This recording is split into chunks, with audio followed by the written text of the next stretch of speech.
And thanks for staying with us. This is The Pulse, brought to you by Global Communities Digny Lu. We're on your DSTV channel 421. And this afternoon, there are fears for the safety of Ghanaians and other nationals in the Republic of Niger, as residents, especially Ghanaians there, say they have received threats of an attack or a possible one from the Nigerians following preparations by the economic community of West African states to use military force to restore democracy in Niger.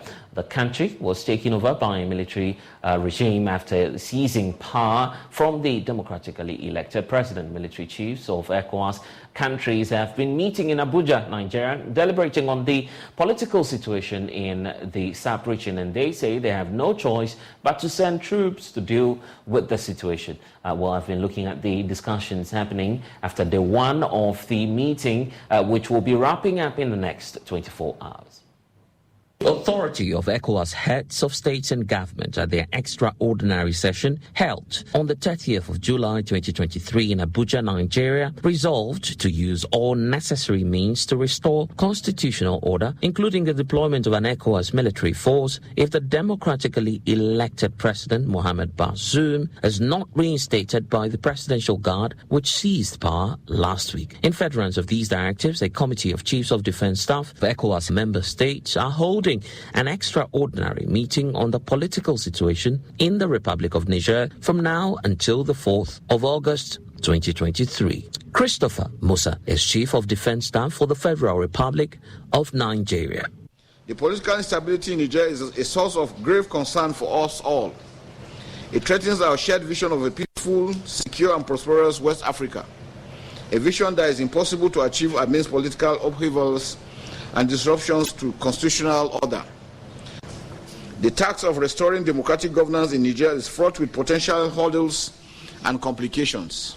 However, we cannot afford to be hamstrung by these challenges. Instead, we must confront them head-on, drawing upon our shared experiences, wisdom, and the strength of our collective resolve.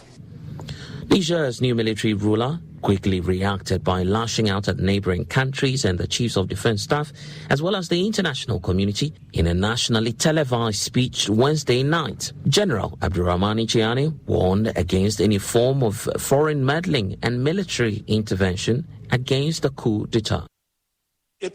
Regarding certain foreign partner powers, we, like the overwhelming majority of the people of Niger, were surprised by their eagerness to condemn the seizure of power by the National Council of the Safeguarding of the country, to pronounce sanctions against Niger and its people, and to put a de facto end to their security cooperation.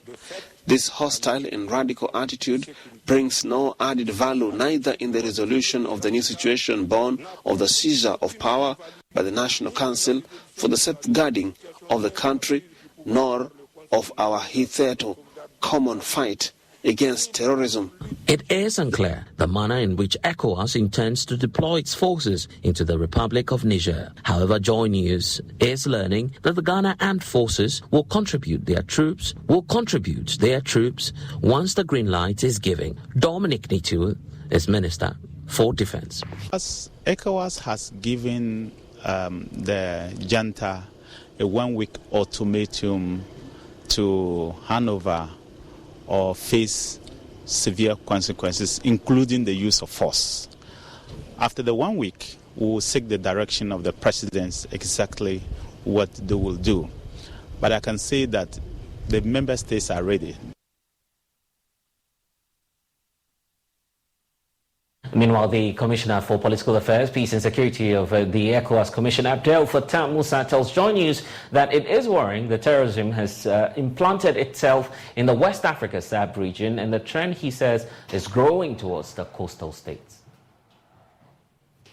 Economic Community of West African States, that's ECOWAS, used to be the poster boy of regional economic communities that were the best regarded, in the world. That is ECOWAS, the ECOWAS in the 1990s, what we did, trying very hard to stop civil wars, Liberia, Sierra Leone, and others, and then overseeing the gradual, the installation of democracy in West Africa. Almost all countries in West Africa have democratically elected presidents. And then coming in the region, that in the past 3 years or so, we've had about 8 successful and unsuccessful coups in the West Africa, region. The reasons are multifaceted, and and I think this is what we have to look at.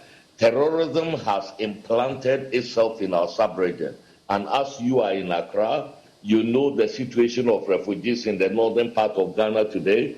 Benin is being targeted, Togo is targeted, Cote d'Ivoire is targeted.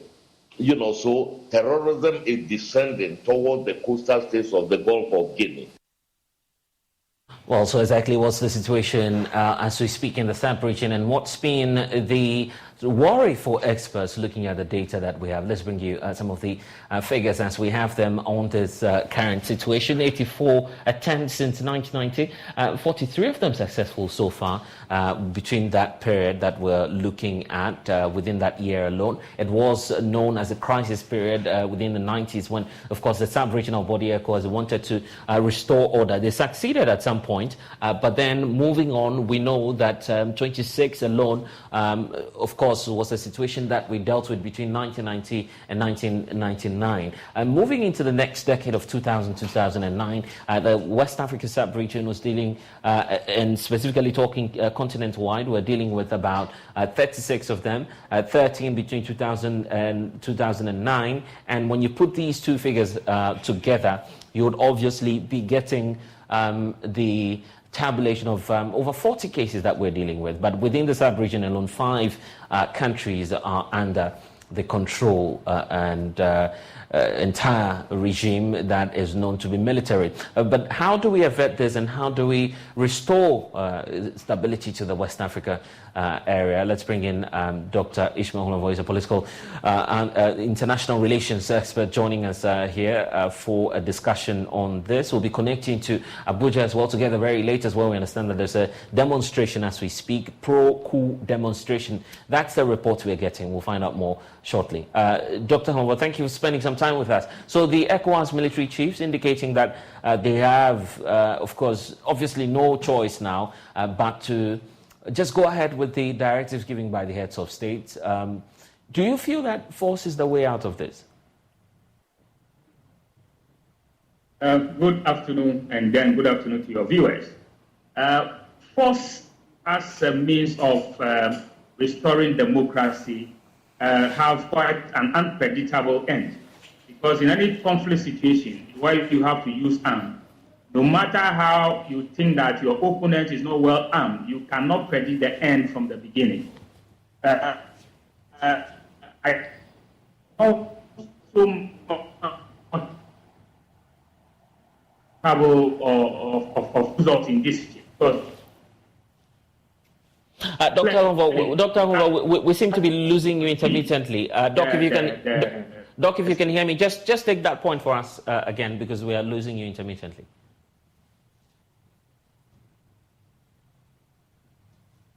Doctor, can you hear me now? Loud and clear. Yeah, I just lost you briefly. If you could just take the point for us again. If you could take that point for us again. Okay. Yes. Okay, so I'm saying that as you can see the situation unfolding in Niger, the use of force is quite going to be difficult from where I'm standing, because there clearly seems to be a constituency in Niger that seems to have the support of the coup makers. And so you are not only going to deal with the military, you also have to deal with that constituency that may well be armed. And that opened the room for other actors within the sub-region, particularly the terrorist organization, to also make a claim for themselves, because they would then try to have situation and plan them in there. Then you also have to deal with who are feeling that any attempt to restore the elected leader by force also means that then they are also at risk, and they want to lend their support to this coup makers.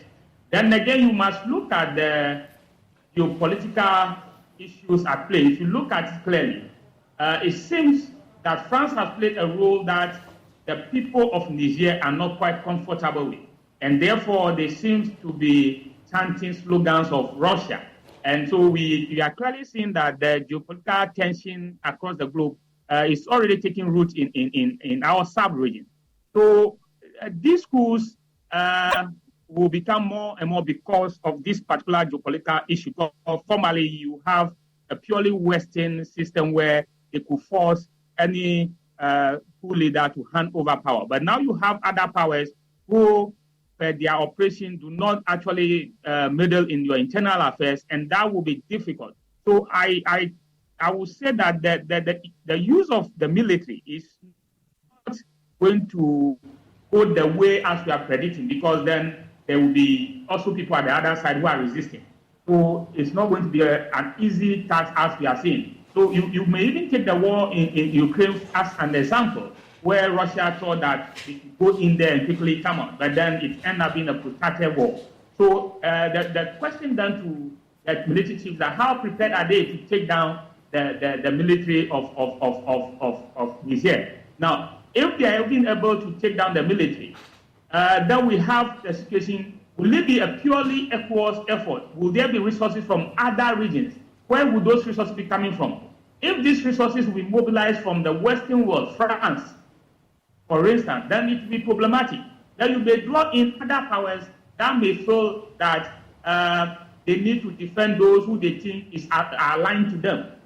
So you may end up opening more room for the middling of these major powers in the sub-region. So I think that diplomatic efforts should continue, of course, in Niger, in Mali, Burkina Faso.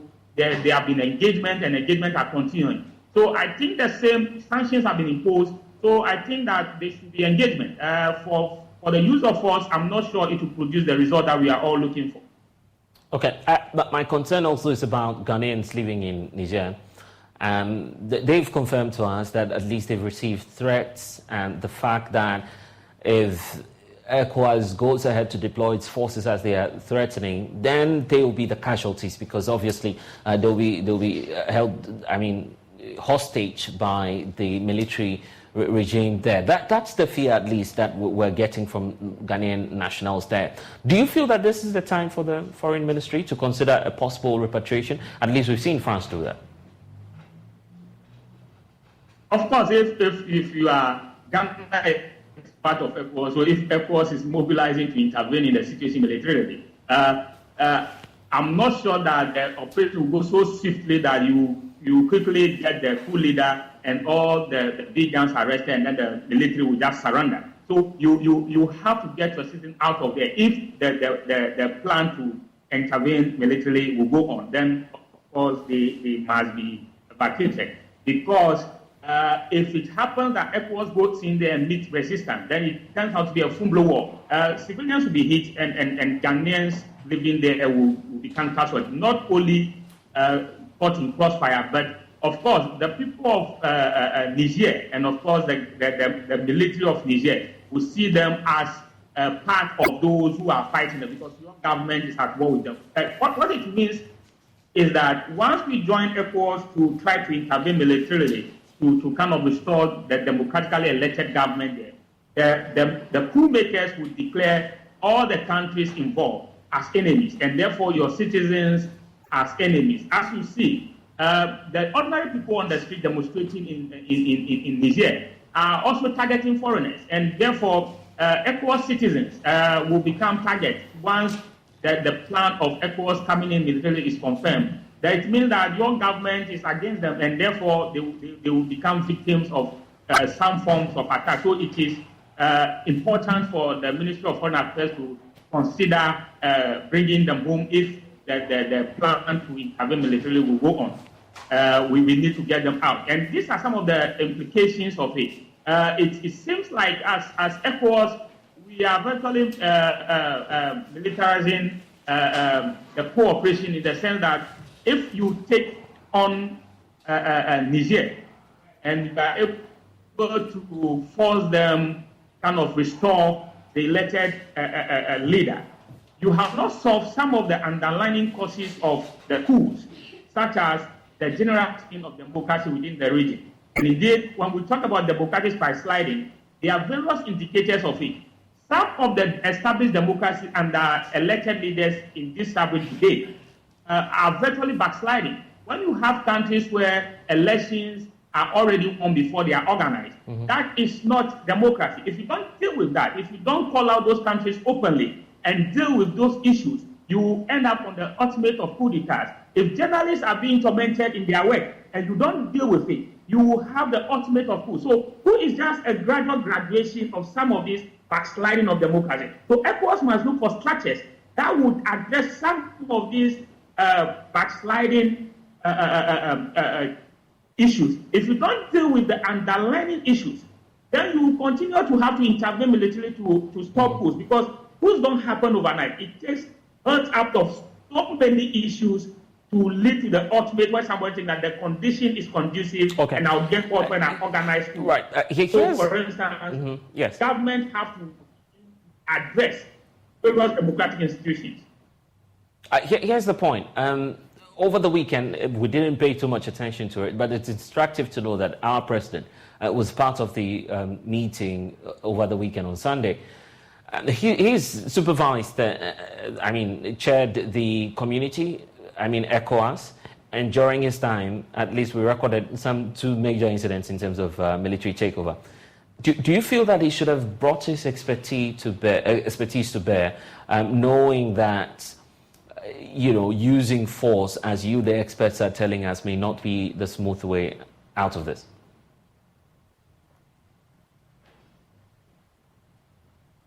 Of course, it also depends on how he also assesses this particular. Every coup situation is different. Every coup situation, the country, the dynamics may be different. Perhaps looking at Niger and maybe calculating the military strength and other variables, they think that it will be expedient to enter there and do what they want to do. Maybe those conditions did not exist in the other cases. But if you look at some of the issues that crop up during President Akufo-Addo's tenure as ECOWAS chairman that he was able to deal with, if you look at the settlement he entered in Togo, now that settlement virtually allowed Yadema to continue ruling, virtually allowing the term limit to go. You see, when you settle some of these issues like this, you create a room where people will then begin to doubt the democratic enterprise. Because ECOWAS must begin to enforce certain things like term limits. When your tenure is over, there's no need. Either you must not even attempt to add the constitution. If you enforce this kind of things, then people know that, well, there's no room for manipulation. So I think that, yes, he could have brought his expertise to bear on this particular one and pursue them not to go the military way, but perhaps given the information that are provided to him and how they intend to go about the operation. So far, we don't know how it will be. It may be just some undercover operation where a group of expert soldiers enter there and then get the coup leader arrested and his inner circle and are able to be. Maybe that's one way of doing it. Maybe the information provided, they have convinced him that, well, the military option is a viable option. Of course, military option will also be just a way of putting pressure on the regime. It may not be necessarily intervening directly. It may be just a way of stirring up the pressure. So saying that, okay, if you don't hand over power, we will intervene militarily. So yes, sometimes that's about talk, but I think that he may still have the chance to try and see if they can talk with the coup leaders in Niger, and at least listen to what complaints they have that led to the coup, what are the issues, and if there are ways of addressing it in a way that will have some sort of negotiated settlement where the former president may be brought back, and those issues that they thought made it very necessary to have the coup will also be addressed. Right. Here's the point. The military chiefs at least have some 24 hours of grace period, if you want to call it as that, because the meeting officially will be ending tomorrow. Would you want them to withdraw at this point, maybe just protect our borders instead of going in?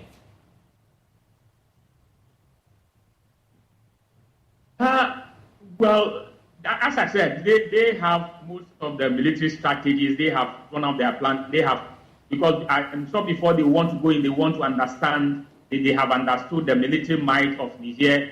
They have understood the weaponry that they are also commanding. And for me, I would say that they could extend the time and give room for more negotiation. Of course, you set your own time. It's not bad when you extend it and allow room for negotiation. So that we could try and see if maybe a country that's more friendly to the coup makers can intervene and try and see if there's a certain condition under which they are ready to hand over power. But as it is now, they have set their own deadline. Yes, as I said, they could go back and look at it and say, okay, let's give them more time and see if they will respond to negotiation. So, but for me, I think that they should hold back. They should not intervene militarily, particularly if a foreign power will be involved. If a foreign power like France will be involved, then it's virtually play into the hands of the kind of situation that we don't want in the sub-region, where major powers will be intervening in our domestic affairs. It will strengthen some of the other powers who have allies within the region to kind of try and pushing them in terms of providing more military weaponry for them, so that in the event of some of these things, they will be able to stand together. I see. So, even if they will go in, I would advise that there should be no foreign assistance. Here's the point. Very often, and I've heard a number of experts, including some of the commissioners at ECOWAS, we're just speaking to the Commissioner for Political Affairs yesterday, who's pointing out that governance is at the core of all of this. But we're the same people who queue up, who vote for these leaders. So why is there disconnect, really? There's a disconnect. You see, there's an expectation when you are voting. Now, the expectation generally is that by voting for somebody, at least my material conditions will be improved. Now, what has happened over the years is that most of the democracy have been centered around elections. And therefore, our leaders assume that once you win the election, you have the license to do whatever you want to do. And so they are not paying attention to the critical issues that are confronting their citizenry. So you have a sub-region with a very youthful population, and much of this population is unemployed.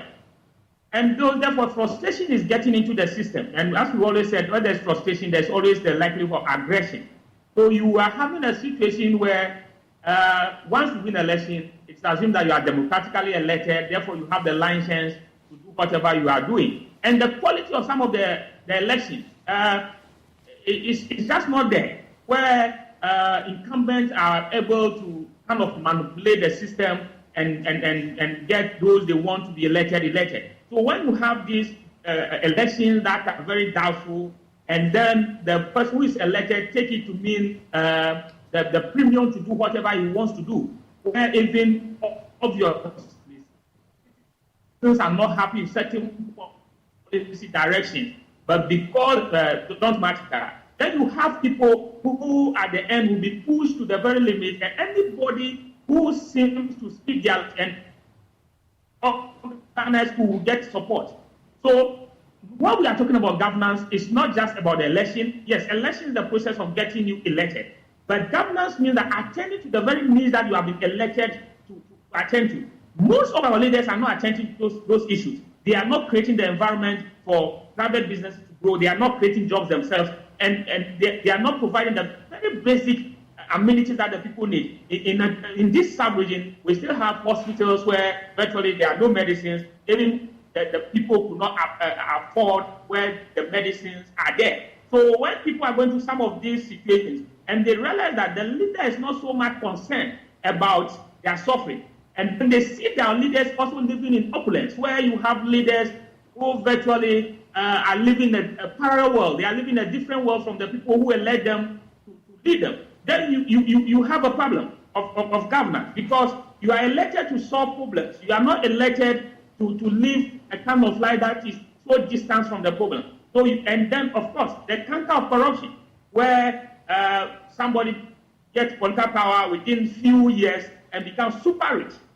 And of course, there's no explanation for it than to say that you have used political power to amass wealth. And that creates room for people to doubt the democratic enterprise.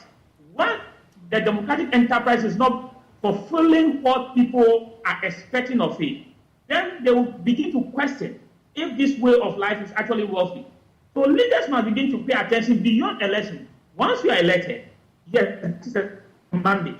But that mandate is not a mandate that allows you to do anything that you think you like. Of course, the citizens are the ones that are going to benefit from your policy. So sometimes you need to have an ear to listen to them, to listen to their concerns in between elections. The involvement of citizens in policy, in governance, is very minimal in the region. So then they come alive during election, and during election, all manner of means are used to buy their way into power. So you see, in our own election, money speaks a lot. So when you use money to get to power, now you have to recoup all these monies. Therefore, most of the policies may even be geared towards generating the money to repay wherever you get these monies from, not necessarily to address the concerns of the citizens. So we are having issues of governance challenges because our leaders are assuming that by being elected, it gives them the license to kind of operate any policy that they want to operate. So that when the citizens are finding that the direction we are going will not help us, they are not ready to listen. And this gives the room to what we are seeing. I see. Well, we're grateful that you've been able to spend some time with us. Dr. Ishmael Honrot, thank you for spending some time with us. You're watching The Pulse. We have more coming up on this and some other stories. Please stay.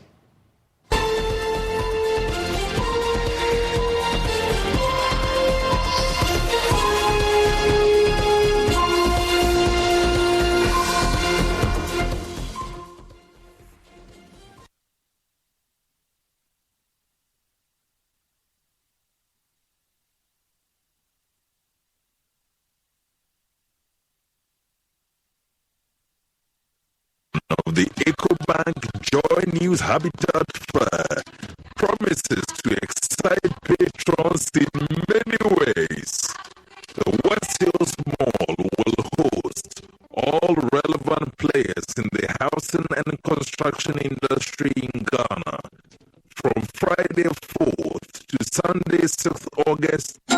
Homeland and their wide variety of items is amazing. Interesting things at Homeland this month. Yes. Foot warmers, ice chests, insulated jars, ice cube trays, ceramic servants. Wait, is that all? Cupset, vacuum flask, oil jar, sauce jar, ladles, rainbow. Yes, that is Homeland for you. This and many more. Everything you need in the kitchen. Homeland got it at quality and affordable prices. Yes. There you have all the toys for you kids. Toys Land. Awesome. Promotions, sales, massive discounts, freebies. What more can you ask for? Call Homeland now on 059-381-1451. Shop your way at Homeland at Accra Central, Tamale, Spintex, Kumasi. It's a big bazaar, big sale this whole month at Homeland Ring Road Branch. Get interactive on all social media platforms at Homeland Store GH. Happy kitchen, happy home. For crystal clear and thrilling podcasts and live shows, download and listen to us on Apple, Spotify, TuneIn, Google Podcasts, MyJoy Online, Amazon services like Echo, Amazon Music, and Audible, Stitcher, Adom Online, Overcast, and Pandora. Take note of everything. Sign up for the multimedia digital platforms now to stay updated. Score HD, the new exciting football channel, is now available only on HD Plus and brings you football from around the world. Watch Sadio Mane and Daniel Kufitre in the top weekly match of the Bundesliga 1 and DFB Cup, Primera Liga, Copa de la Liga Profesional, see Ronaldo in the Saudi Pro League, as well as daily sports news every other hour. Also, get updated on Messi and Mbappe on PSG TV and many more. Feely on HD Plus channel 151. Agronaede, HD Plus, the Feely experience.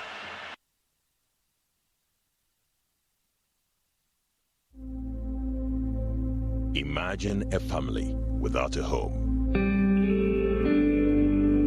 Imagine a song without a voice. Imagine a church without prayers. Imagine a government without citizens. Imagine democracy without journalists. Imagine a world without the media. Life is full of issues and stories about people, communities, and governments. Stories that have to be told by well-trained journalists. That's why you can't imagine news without Joy News.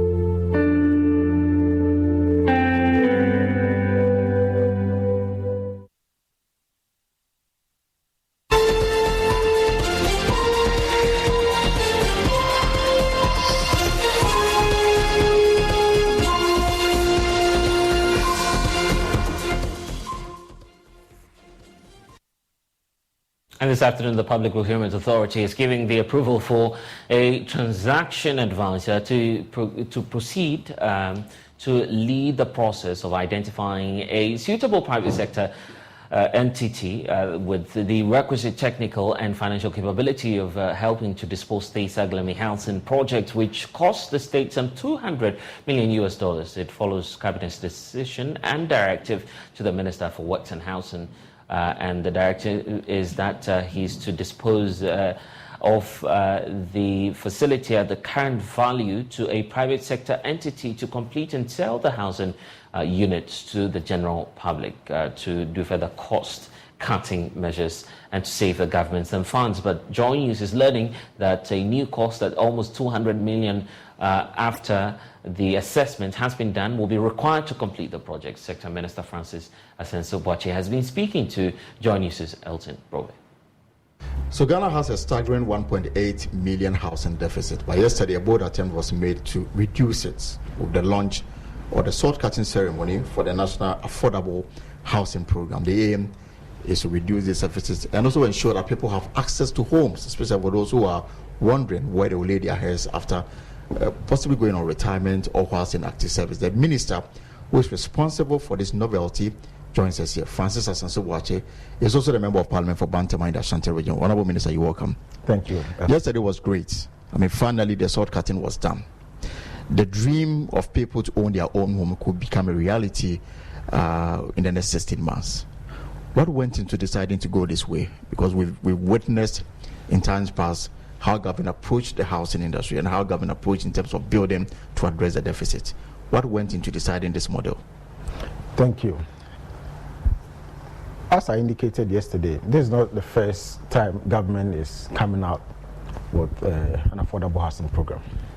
We experienced one under President John Ejikumpufo, where 5,000 houses were supposed to build in 6 towns in Ghana. Right.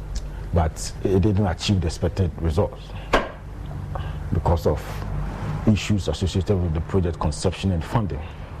It's an issue of Saglemi, which also didn't achieve the expected results. I guess we'll come to that very soon. That's okay. When I assumed office, I thought it was important for us to review these attempts by successive governments and why they have not been able to achieve the expected results.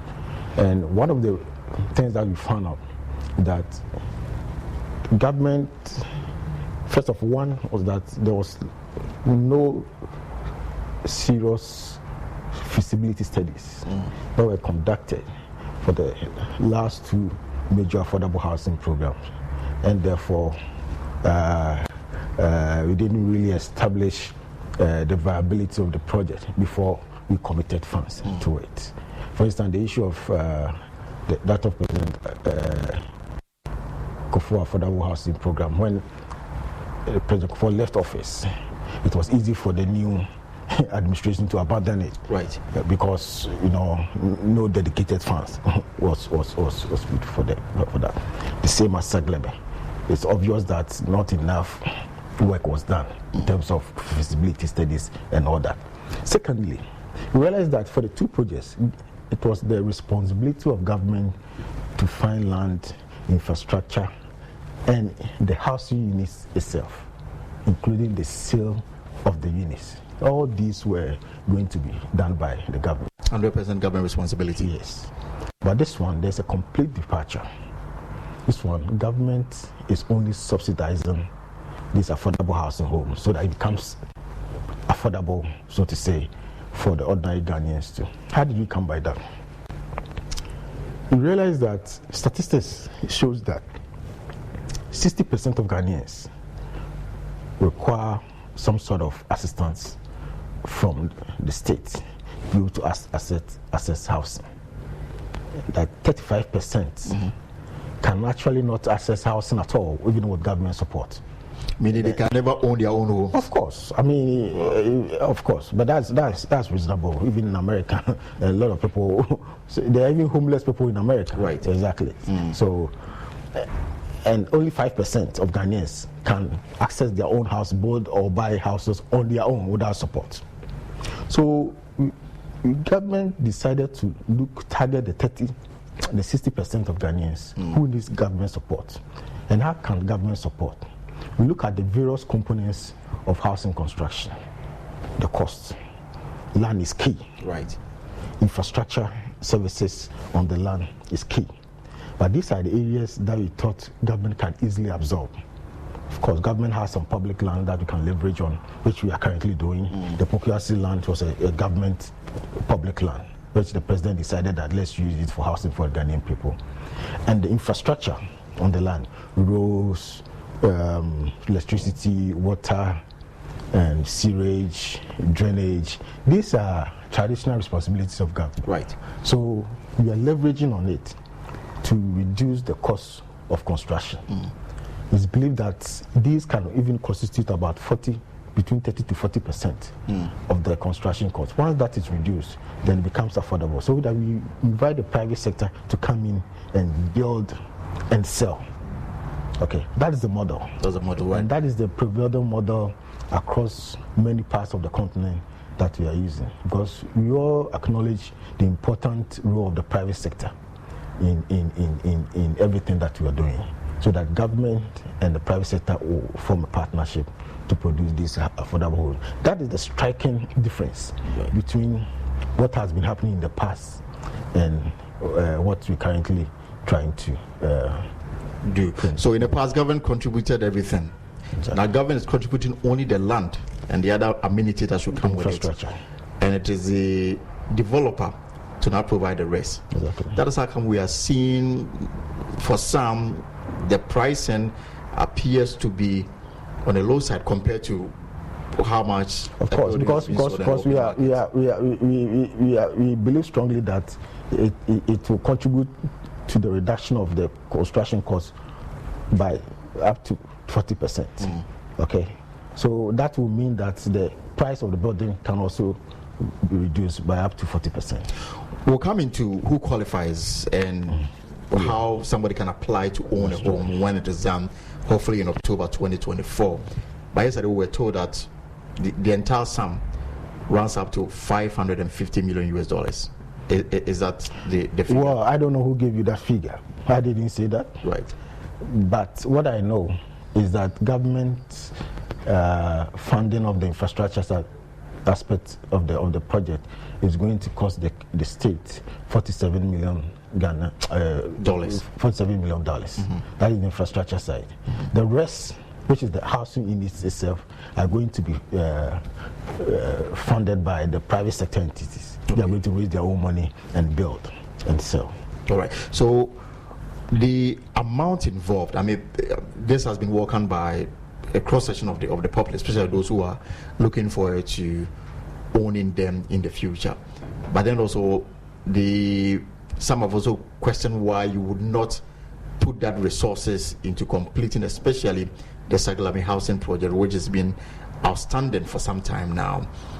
Why wouldn't you want to finish that, sell them out before starting a new one? But what is your response to those who are demanding this clarity? Okay, that's a very good one. But since you have jumped into Saglemi, it means you are not coming back to the to the. No, we'll come back. We'll come to look at the details in terms of the issue of Saglemi. It's not a simple matter. Right. And if you give me time, I'd like to provide some information. Absolutely. So that people will understand it. The government of Ghana in 2012 contracted a private developer under a loan agreement which Parliament approved for the contractor to construct 5,000 affordable housing homes in Saglemi at a cost of $200 million. Right. Everything was Parliament approved, contracts were signed, implementation agreements were signed, and all that. At the end of the stipulated completion date, only 1,500 houses had been produced out of the 5,000. And even that 1,500, they were at different stages of completion. Some were at 90%, some were at 5% foundation level. Okay? And none of them, even assuming one of them was even 100% complete, nobody could even live in that building. The place were not habitable. Even as we speak? Of course, even then and now, the place is not habitable. And why am I saying that? There's no access to water, there's no access to electricity, serious sewage challenges there. So there's no off-site infrastructure where you are connecting water from a water source to the site, no electricity connection to the site. So it's not habitable. Okay. Then it was there that the previous minister realized that something was wrong, and police were invited to investigate, and after the investigation they recommended for prosecution of certain individuals. But when I assumed office, and that was the time that the investigation had been completed and the court processes, I wrote to the Attorney General to ask for permission to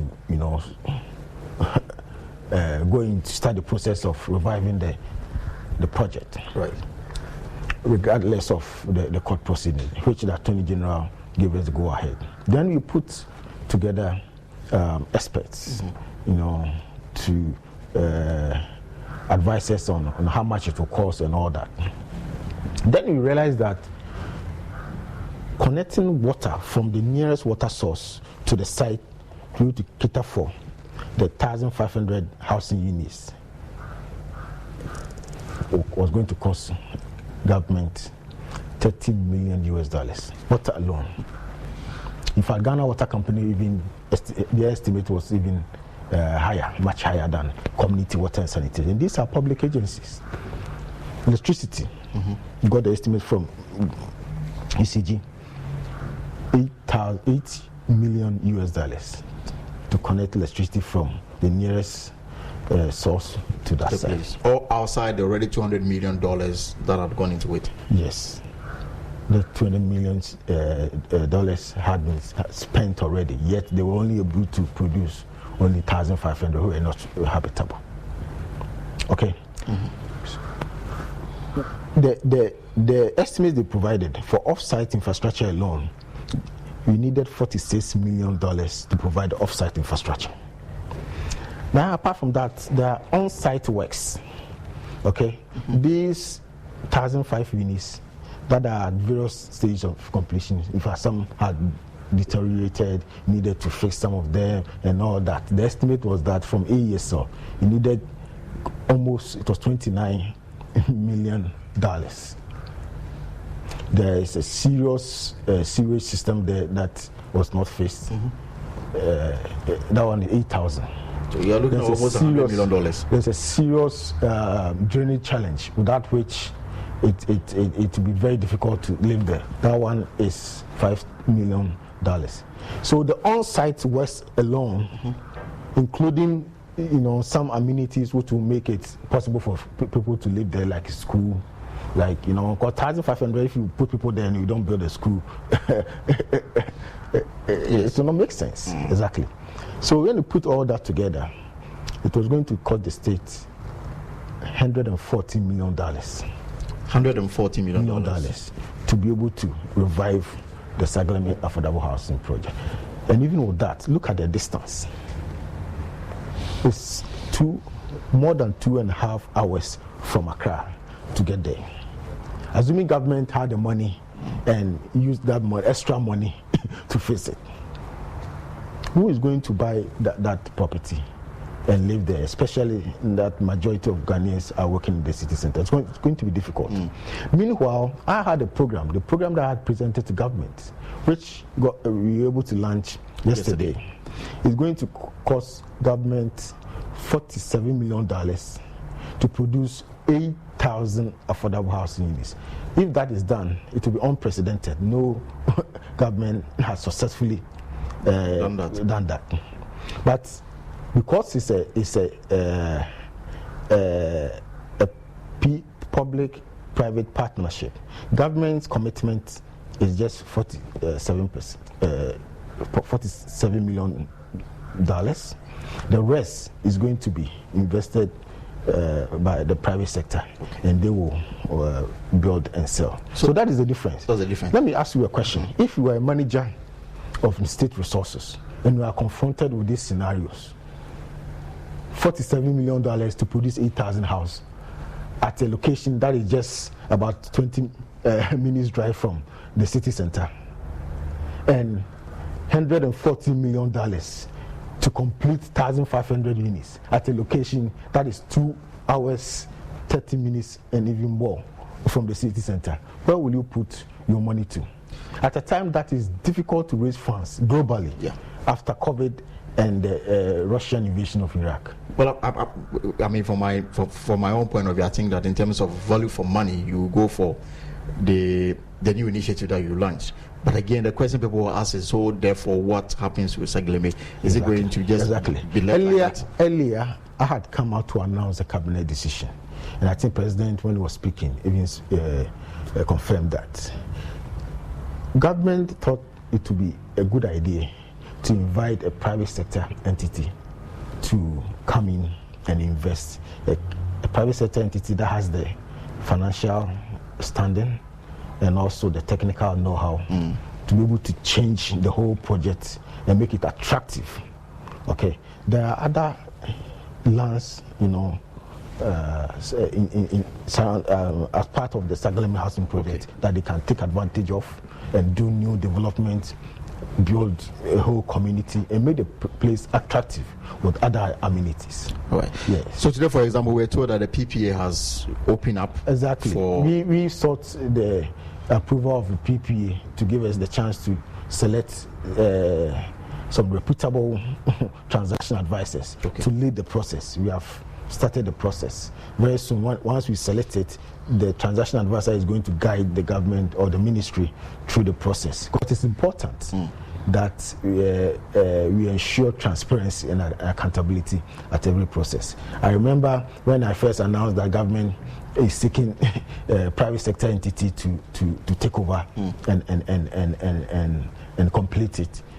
Some people, said that we are going to sell it to family and friends and all that. That was quite unfortunate. Nobody's interested in that. But we are interested in bringing a private sector entity that has the capacity financially and the technical know-how to take the project forward and revive it and make it a viable project. Well, and I guess the issue relating to whether or not those who were at the helm of affairs at the time did a good job is the reason why they are before court. Exactly. So let's move away from that and then now look at the National Affordable Housing Program, and then the feasibility studies that in your estimation was not done right in terms of Saglemi. This project, and I've heard the use of local materials for the building, the issue about water and electricity. Have all of this been done to ensure that it does not suffer what previous projects have? No, like I said, thorough feasibility studies were done. In fact, it was a requirement before Finance Ministry will commit funds to. And after the feasibility studies, it went before a panel of experts who sat on it and approved it before the Ministry of Finance committed funds to it. Of course, I did mention the use of local materials. That's one of the strategies we want to adopt to address the housing deficit, housing issues in the country. Because one of the reasons why it costs so much is because all our building materials, raw materials, are imported. And it's become even difficult lately because of the current global crisis. So what kind of indigenous raw materials are we talking about? I'm talking about, for now, the burnt bricks, clay, which we have huge deposits in many parts of the country, in the Ashanti region, in the Central region, in the Bonafo region. But unfortunately, they are still expensive. Right. Okay. It's because the industry is not developed. We want to use this project as a catalyst for people to realize that, hey, this burnt bricks can be used. People develop interest in it, develop the taste for it. Because many people don't want to use the burnt bricks. If you're able to create demand for it, it will also create supply for it, and you can have mass production, and you can enjoy economies of scale. And in that case, the prices of these raw materials, burnt bricks, will come down. Then we develop the raw materials, the local building materials industry, so that the average cost will come down, and it will help in our local housing industry. State Housing Corporation is one of the contractors or one of the developers that have taken advantage of this and is working on. Apart from the state housing, we understand that the others are from the private sector. Yeah. They are all from the private. State housing pretty much is a private sector. It's owned by the state, all right, but it's in the market to make profit. Yeah. And the 60% that you are targeting, that you want to address their housing needs. Now let's look at the cost. Studio around 20,000. One bedroom 20,000. 20,000. Two bedroom 30-something thousand. 34,000. And then 3 bedroom. So what is the financing arrangement? Is it a case that's going to be a one-off payment, or they'll have to pay it within a certain period of time? Okay, so the Ministry of Finance has a program called Home Ownership Fund. That one is a blended financing arrangement between the government and some selected banks. That government subsidizes the banks to provide mortgage arrangement, mortgage facilities to workers or any person who has a dedicated source of income. Okay, that fund is going to help finance 10% of these housing units. Okay. Originally, the idea was to do more, but we are all aware of our current financial situation. So government is not going to be able to provide a lot more subsidies as we had envisaged. But for now, 10%. We have worked with the unions, many of them have decided to provide offtake for these housing units for their members, teachers, nurses, Guta Trades Union. Yesterday. So it's not only for the public sector? No, not only for the public sector. Yesterday, Guta came there with a bus load of its members, very excited and ready to offtake. Okay, and the developers and the banks also have their own arrangement for certain payment arrangement, so that as many people as possible can access this. So in this case, how do you protect those who are really deserving of it? So it doesn't go into the situation where somebody probably may have so much resources. No. It's very important, and it's one of the things that we have put in place mechanism to avoid, because you don't want a situation where rich people like Elton John go and buy 5 states. Yeah, but you put in mechanism. First of all, you have an income-based eligibility criteria, so that you earn a certain amount, you'll be disqualified. Secondly, you have a no resale policy. Once you buy it, you cannot sell. But if you want to, you sell it back to the developer. Well, you cannot, because the idea is that we want to avoid a situation where someone will just come and buy 10 and resell it to. So once you buy it, you cannot sell. Okay. Third, nobody will be allowed to buy more than one. Okay. Yeah. So it happens in many countries. When I went to South Africa, this one was not just affordable housing, it was actually free housing for people who were living in slum areas. The government there had provided, some basic housing units for them. Yet people wanted to sell them. Okay? So they had put in place this mechanism to make sure that you cannot resell and all that. So we learn from what is happening, best practices happening in other parts of the world, and we are replicating that here. And again, one key issue is about political influence. Exactly, but this one is the private sector that is selling. So if you go to Dev Traco, you have your money, you have your qualify, you sell. I cannot say that I'm the minister and ask Dev Traco to give it to my cousin or my party boy. No, they won't allow it because it's private sector money that is being invested. Yes. So today we've been told about the price range. Do you have the guarantee that in October next year, when the project is done, the price will remain the same? Oh yeah, and one of the reasons why have an unfortunate situation of having to quote it in dollars. That's the reason, because exactly. it's just for planning purposes, given our current situation. But nobody is going to pay it in dollars. You pay it at equivalent. So the dollar, facing it in dollars, we will have to check again these price fluctuations. Okay. Yeah. Honorable, let me now take you into your previous life. When you worked in the US, you worked in a similar environment.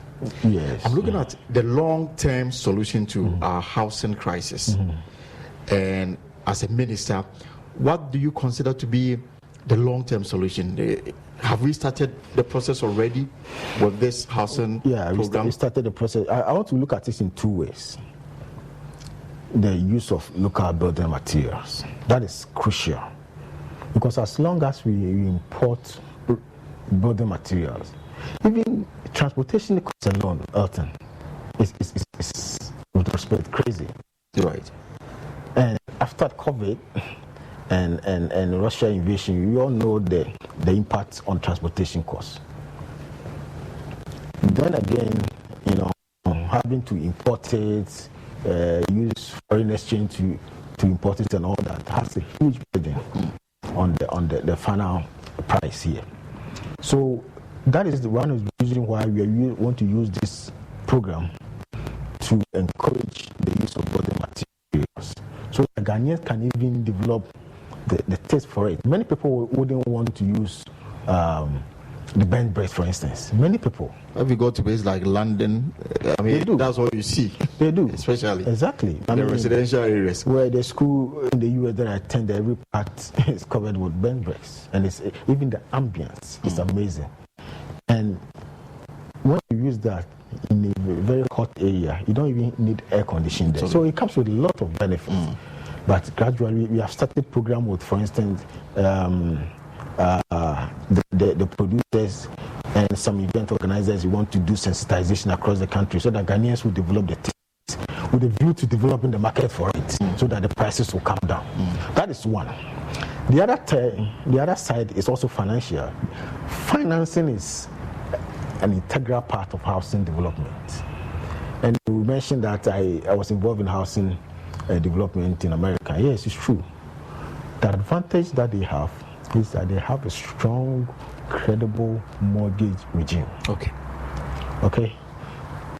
A couple of months ago, I had the opportunity to speak at a program in Abuja of housing ministers. And I was telling them that one of the things that the finance ministers can help with is to help secure long-term capital. In Ghana, all the banks that we have, they are all commercial banks. Right. Their main source of income is the deposits you and I put there. That cannot give you a long-term mortgage financing. But if they work with the development finance institution, what they call the DFIs, and for instance, you get commercial bank to be able to attract some long-term funding for commercial bank, that they can provide mortgage for over 30 years, 35 years. Right. Many Ghanaians can access homes because your salary, maybe you'll be paying about a third of your salary every month. So you complete it in 30 years. That is why in America and in Europe, in the UK, anybody who starts working after a couple of years can own their own home. Can own. And you are in, then you're that is the long term. Look at long term financing. The other side I've mentioned the local building material. These are the two key areas that I believe government must look at. And is there a plan to extend this to the other regions, knowing very well beyond Kumasi and beyond Accra and Kumasi, land may not be as expensive as we have it here? Yeah. Do you have the plan of making it happen in the other regions? Certainly, but this program has two projects. Initial two projects. The second one is in Kumasi, the Day Swap. Yes. Which is after Durban area. That we are currently working on this feasibility studies, and we'll get the approval and then we do it. The plan, when it's successful, means that we will get to replicate in that parts of the country so that people can also benefit from those areas as well. My final question will be, you've given yourself up to October 2024. Did you say October? We had 16 months. 16 months. Yeah, by the 10th of next year. By the 10th of next year. The plan, if all things go on well, the plan is that by the 10th of next year, end of next year, we would have finished about half of the units so that people can start living in them. All right. So, for example, today in Parliament, the committee that has oversight over the ministry, the Works and Housing Committee, held a news conference. The ranking member said that he is hoping that this will be done within the time frame provided, and that it will not end up like the other projects. They also asked whether parliamentary approval is required for some of the works to start. I don't know whether you want to respond to these questions. Yeah, I want to respond. Yeah, I mean, hopefully, if everything goes well, we should be able to complete, as many units as possible so that people can come. We have structured in such a way that we don't want to wait till all the 8,000 units to finish before people can start living in them. Right. Yeah, we have staggered it incrementally so that at the point people can live in them. I don't think it's the Western Housing Committee. It's the minority side of the committee. Exactly. That held the news conference. Parliamentary approval. Yes. There's only one parliamentary approval that is before Parliament, and it's because one of the developers is a foreign company, the Moroccan company, and therefore, because it's a Moroccan company and taking part in this, you have to seek parliamentary approval. But the rest are not foreign companies, so no need for parliamentary approval for them. And the project itself does not need parliamentary approval. It's not a loan. The government of Ghana money. We don't need parliamentary approval to start the project. All right. Yeah. So my final will be, so as you look into the camera, what are you telling the 60% you've identified? What is the message for them as they look forward to this big project? So this is a government, public-private partnership. Government has provided the land and the infrastructure so that the private sector has been invited to come and build and sell. It's purely a private sector sales arrangement.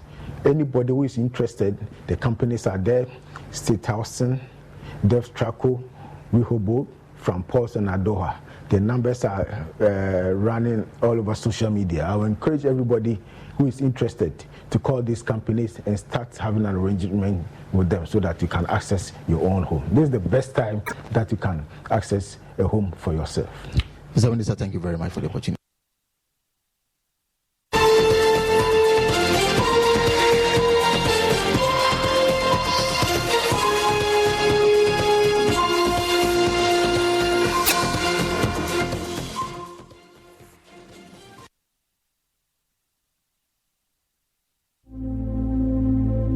Imagine a family without a home. Imagine a song without a voice. Imagine a church without prayers. Imagine a government without citizens. Imagine democracy without journalists. Imagine a world without the media.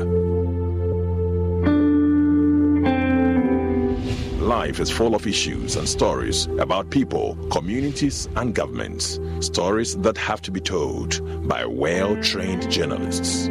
That's why you can't imagine news without Joy News.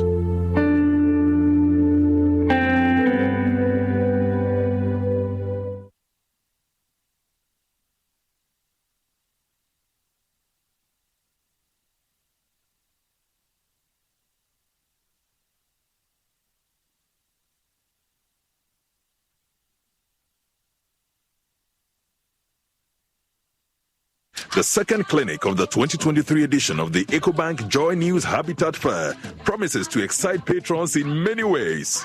The West Hills Mall will host all relevant players in the housing and construction industry in Ghana from Friday 4th to Sunday 6th August 2023 from 8 a.m. to 6 p.m.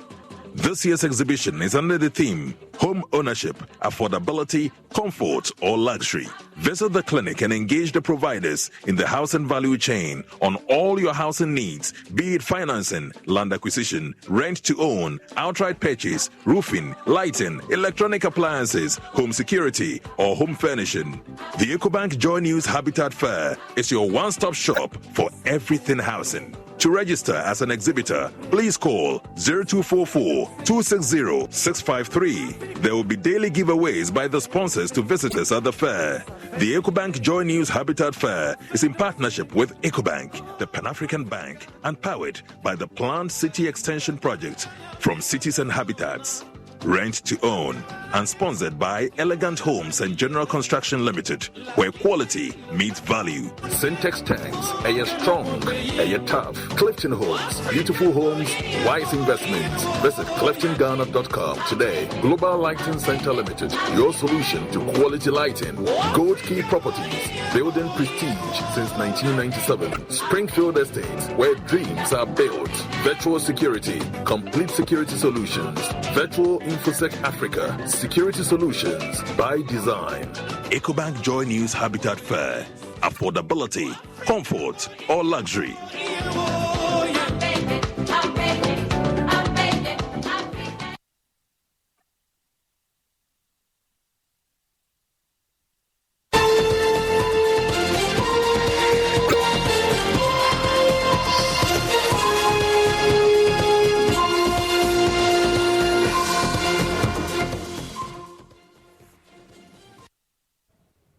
And thanks for staying with us here on the Joy News channel. Tomorrow, of course, many of you out there, some of you at home, maybe at the beach as well, with family and friends celebrating the Founders' holiday. But as you do this, there's another group of Ghanaians who believe that this is the time that they need to dedicate themselves to spend some time at least keeping our environment clean. They're calling it the Ghana Litter-Free Initiative and Clean Ghana Initiative.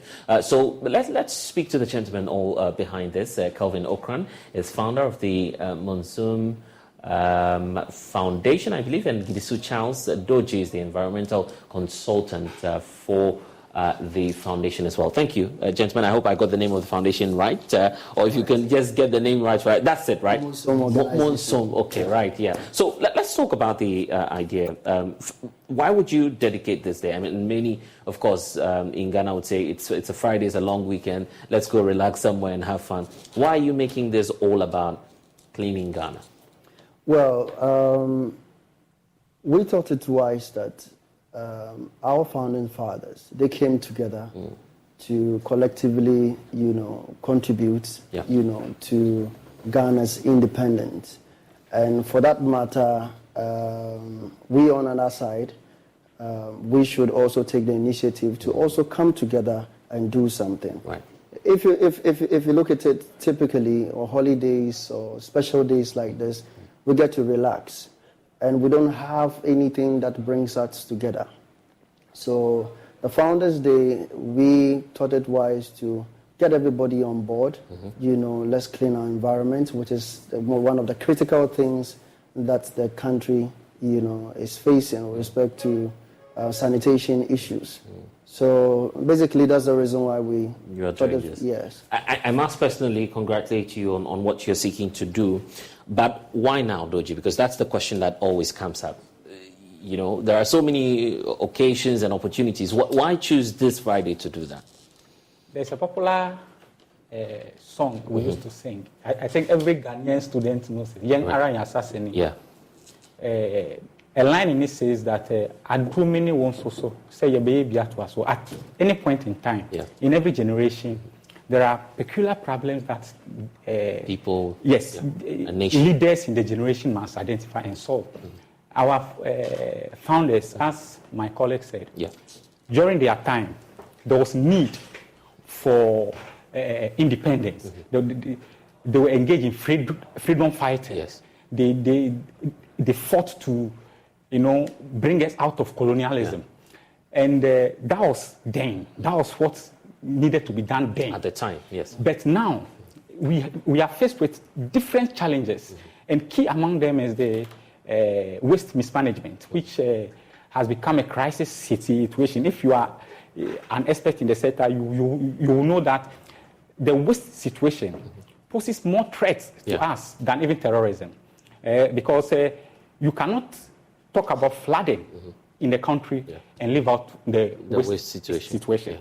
So we think that founders, they offer a unique opportunity where we need to reignite that spirit of patriotism, nationalism, because we need to do something to change the story. If Nkrumah, J.B. Dankwa, Akwaje and the others, their bexes, if they were to be alive now, I believe they would have been solving such problems that we are facing today. Exactly. But who do you have on board, Kelvin? The point about getting more people to support this patriotic act, as you're terming it.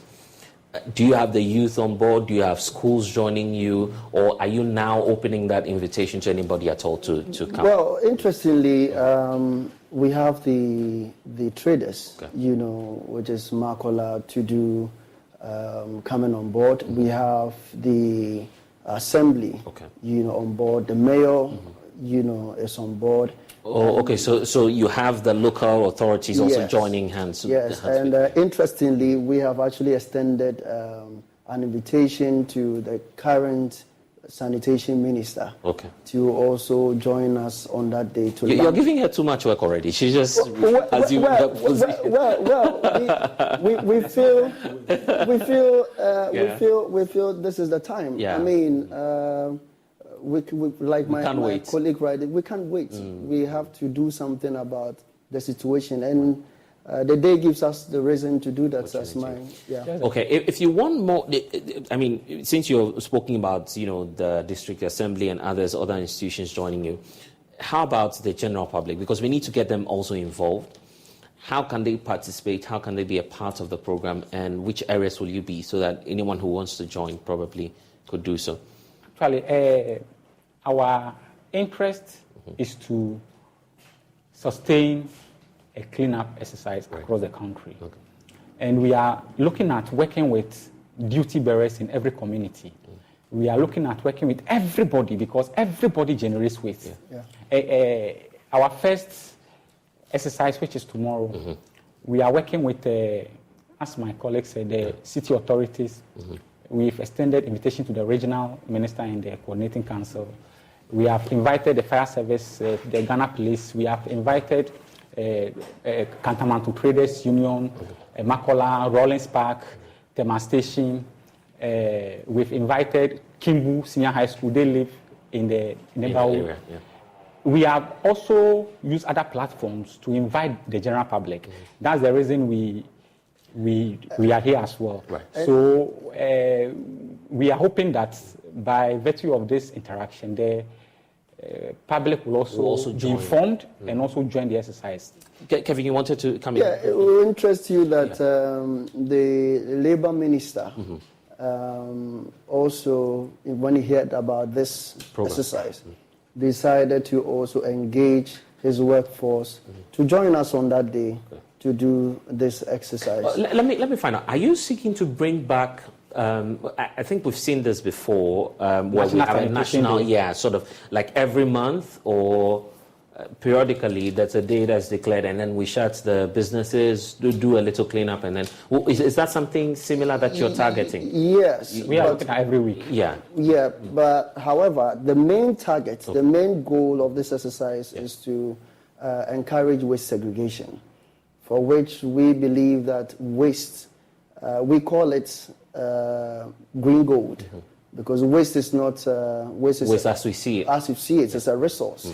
So we'll want to use this exercise to clean up and also to sensitize the people, for which we've come up with technology where we can use this plastics into blocks. Okay. So we want to use those blocks to solve issues with infrastructure issues with schools and the streets. So we'll build schools with this for the community and also our other, rural setting. Yes. So if I get you right, the waste that will be generated tomorrow, that you would collect eventually tomorrow, you're not just throwing it off. No. Is that what's unique about what you're doing? Waste materials are useful. Okay. But before you can put them to use, you need to properly manage them. What we are recovering tomorrow, they have been mismanaged. They are the waste that have been dumped in drains. Okay. Before we can benefit from waste generated, we have to separate them at source. Yeah. Waste management doesn't start when the waste collectors come to collect it. It starts when you, the one who has produced the waste, begin to sort it. It begins from the one. But we don't have, unfortunately, even the structures are not there. So you don't move to a public place, for instance, as you would have it in some other societies. They tell you, drop maybe plastics here, the paper bag here, or maybe something. Yeah. So the vision. We don't have that. It's a challenge. We don't. So the vision here is to be able to provide these bins, and dot it around the city. So that people, and whilst we educate people, people would also have these bins, plastics, cans, and then the other, to be able to dump their waste in there. Yeah. For instance, look at what's on the screens right now. And this is what you find in most parts of Accra. It's part of our Joy Clean Ghana campaign. And you find this in some parts of the reality is that the capital. The reality is that the Ghanaian mindset is that assembly or government must provide the bins for us to put the waste inside, which is wrong. Okay. Because the materials are useful. So you, the one generating the waste, you have to find ways of separating them so that if anyone wants to come for it from you, the person has to reward you, pay you. Okay, so it becomes money. Yes, it is money. It's not that it becomes money. So waste is money, right? Yes. But because we don't manage it properly, so we end up paying instead of us being paid. So we are proposing a revolution in the way waste is managed in the country.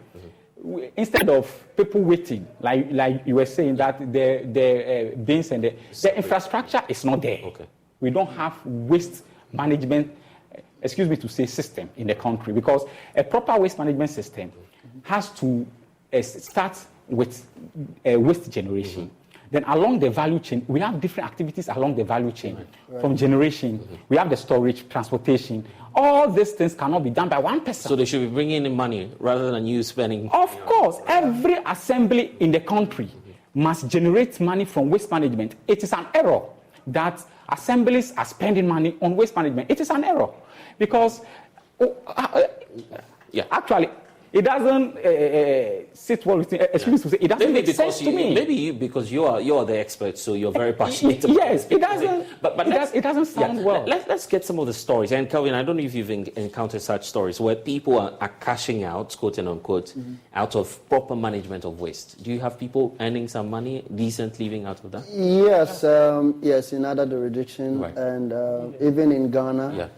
People are also cashing out, and some people are also going through the difficulties with respect to some of the waste management company because they believe that when you engage them, they tell you that government, is so we are always expecting government. Yeah, but in this case, government is maybe concentrating on one company, instead of spreading to other people. Waste management company, and that's really is a big problem because if you go to the Sub Metro or let's say waste management department in most of the assemblies, yes, right. across. Yeah. The issue they don't have logistics. They don't have anything. They don't, and it should never be the case because if this company that government is resourcing, is no more, just for 1 hour, the entire country will be full of filth. So it is a serious issue, and I think that must be addressed. And people are using waste for other even energy. Some people are generating lots of energy. But back to your question again. In Ghana, a lot of people are making earnings out of waste. We know of people who are recycling waste.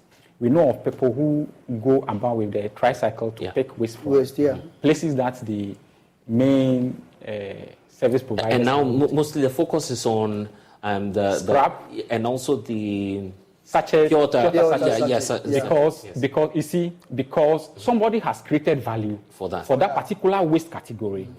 Because of that, citizens have naturally responded.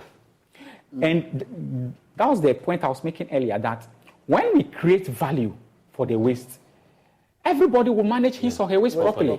So the monies that is being centered, I don't want to, but the money that is being given to a particular, put at one place, they should send the monies to the assemblies. There are recycling plants that we can bring to every assembly. We are talking about industrialization. We are talking about job creation. We are talking about keeping our communities clean. We are talking about creating value from what has become a nuisance to us. All we need is to empower the assemblies locally. Why do we concentrate, just at the center and controlling everything? And the money is not going into the right. Here's what I want us to do. We'll talk about tomorrow's program, where the public would meet you at and where other institutions will be meeting you. But before that, what's the future looking like for this campaign that you're coming up with to rid us of this whole littering around and all of that? Kevin, let me start off with you. What's the plan? What's the future? Yeah, so the plan is to provide adequate waste bins and then also to intensify our sensitization agenda. Right. We'll be working with corporate institutions. And I hope this won't just be an Accra. No, it's nationwide. Right. Okay, right. We'll be working with the corporate institutions too as well because they have a lot of clients, so that they will do some level of engagement. We're looking forward to also talk to to give us a point as a station where, for instance, in your house, if you segregate, because we must start from somewhere, in your house, if you segregate your wastes, I have issues, people telling me, we segregate the waste and we don't know who to give to. Yeah. So we talk to some institutions to give us space so that they can drop it there and then we can pick it and then utilize it. But the most important thing is that we want to use waste to create value, like solve issues, infrastructure issues that we face. Like we said, we want education. Free education, infrastructure is a problem, but these plastics can even build houses. Can build I've seen some videos online of how people fill sun into some of these plastic bottles, and they use them to put up buildings. And this building blocks is solid blocks, which last longer than the regular blocks. Right. It's not even with that model. Yeah. So I think that we should be able to use the resources around us, to solve the problems that is out there. And that's the future. That's what we're looking at. Right, I see. What more is there to it in terms of this campaign has been ongoing for some time. Okay. And the focus is to sensitize the public about the relevance of waste, its usefulness, and we also want to help provide the needed support systems. As he was saying, we are talking about recovery centers and see how we can provide consultancy services to institutions like yours so that instead of you paying for your waste, we will let rather be getting money for it. We will let management know that the organic waste that you are generating here, we can actually generate gas from that, from it, for you to use in your institution. We can also have a way of helping institutions manage their waste in a way that will benefit them. We are looking at working with schools because we believe that in every community there are schools there. And almost in every community where there's a school, there's a possibility that in every home you have somebody who is in school. So when we are able to transfer the knowledge and impact the school system with our campaign, we believe it will spread across. Do you have offices all across, or how can people reach out to you just to join this campaign? Do you have any contact details, or maybe websites or social media? So our contact is 027 27 27459. You'll have to be slow with that so people can get that. 027 27 27459. Social media handles Monsom.org across. It's MONOMORG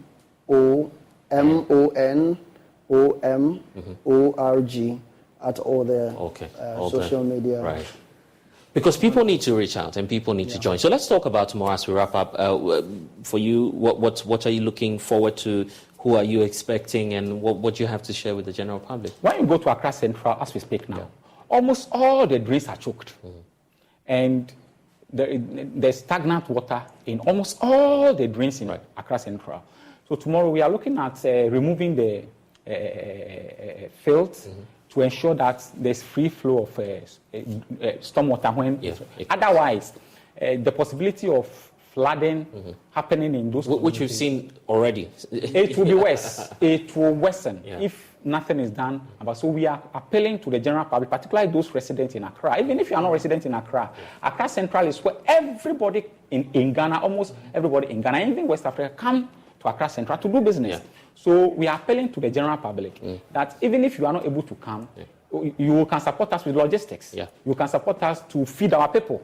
You can support us in various ways. And the volunteers will be around there. Thank you. So we are appealing to the general public to come on board so that we can together clean the capital city and make it habitable, at least, if not for nothing at all, to prevent this diarrheal diseases. That we have. Prevent flooding and to also ensure that our communities are clean and safe. I'm still looking forward to making Accra the cleanest city.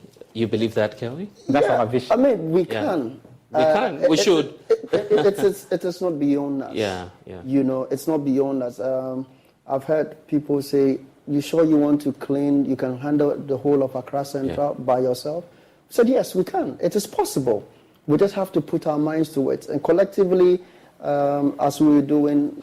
I mean, if we come together, we'll be able to achieve, greater things. Right. But notwithstanding, if people want to support us, the whole of Accra Central is quite big. The number that we shared is also a Momo number. They can support us with a token. Maybe you have a message also for those who might want to join you tomorrow. Any special message to them? What's your invitation? Tomorrow morning, as early as 6 a.m., cleanup begins in Accra Central. And anyone who wants to join, just drive there, pick a car there, come there with Okada, come with your working gear and your working tool. Your brooms, bring it. Come with broom, come with pickers, come with shovel. If you don't have some, when you get there, we will get you some to work with. So amazing. The general public is invited. The AMA boss has assured us he will come. The EPA boss himself will be there, and several other sector agencies the stakeholders will all be there. Fire service and several other people will be there. NADMO and all those people. So everyone has to come. Yes, let's do this. Indeed, we need to do that. Support the campaign, and let's see you there tomorrow, right? Okay. Now, illegal mining activities have rendered many water bodies in Ghana unsuitable for both domestic and industrial activities. The situation has affected communities which are mostly rural and are unable to afford water filters. Fortunately, mechanical engineering students of the Sunyani Technical University have come up with a pedal-powered water filter system to solve the problem. Love FM's Kwesi Debra has been interacting with them and has more in this report. The machine comprises a filter attached to a bicycle mounted on a metal platform. As the bicycle is pedaled, the movement of the wheel draws water into the filter. The filtered water is then collected in a container. Right there we have an reverse osmosis machine. It has been purposely created for rural areas where we cannot have access to clean water. So what the machine does is it purifies the water from particles. So you can use this machine, who is powered by manpower. So you can just place it at your borehole or your riverside and you paddle it. After this stage, you get clean water. What the semi-permeable element will do is it will remove all the particles from the water. So you can maintain this semi-permeable element by opening it, you clean it. Maybe after 1 month you can clean it and you fix it back onto the machine. As a bonus, the machine can be your go-to fitness training equipment. Reporting for Joy News, Kwesi Deborah. And thanks for staying with us here on The Pulse. We'll be right back after this break.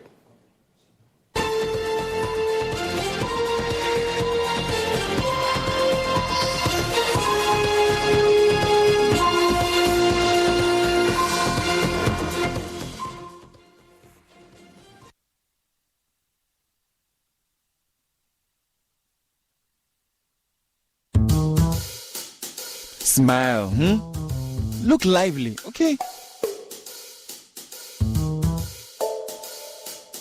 Smile, smile.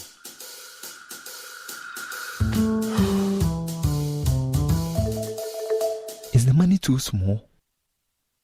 A bad stomach ruins your day. Don't let it. Take Gastron, your most effective antacid for the relief of symptoms of peptic ulcer, heartburn, gas pain, flatulence, and indigestion. Hey guys, what are you waiting for? Let's go, let's go. Mwah. Can you bring down the smile small? Gastron, effective relief from stomach discomfort. Manufactured and distributed by NS Chemist Limited. This advertisement has been vetted and approved by the FDA.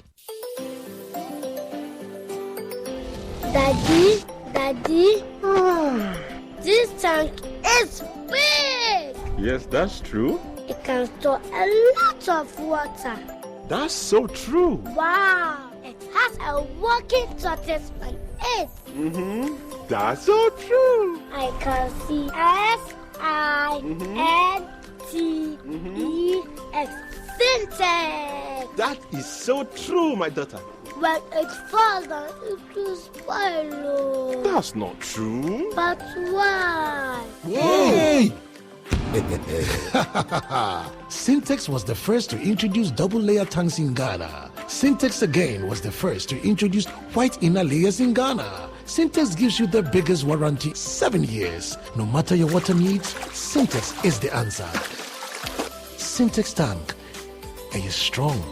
Are you tough? For crystal clear and thrilling podcasts and live shows, download and listen to us on Apple, Spotify, TuneIn, Google Podcasts, MyJoy Online, Amazon services like Echo, Amazon Music, and Audible, Stitcher, Adom Online, Overcast, and Pandora. Take note of everything. Sign up for the multimedia digital platforms now to stay updated. We've had news file over the weekend, and an interesting part of the conversation focused. Oh no, we are out of range. Oh, don't worry, Daddy. I have Alexa in my bag. Alex, what? Alexa, open Multimedia Ghana and play Joy FM. Super Hits Radio, Joy 99.7. Listen to Joy FM, Hits FM, Love FM, live on your Amazon Echo.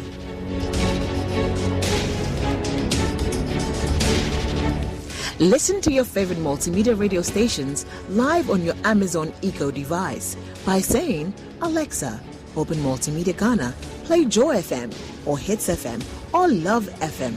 Or catch up on your favorite podcast by saying, Alexa, play and then the name of your favorite podcast from Multimedia Ghana. For a list of all podcasts available, say Alexa. Ask Multimedia Ghana to browse programs. And we are back like we never lost signal. Alexa, welcome to Multimedia.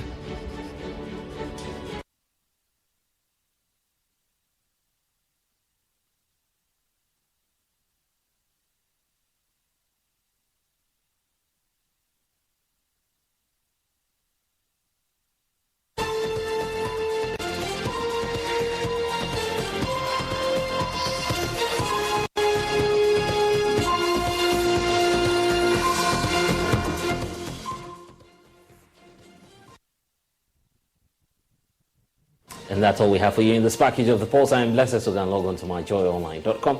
More stories there for you. Next is Let's Talk Showbiz. Thanks for your time.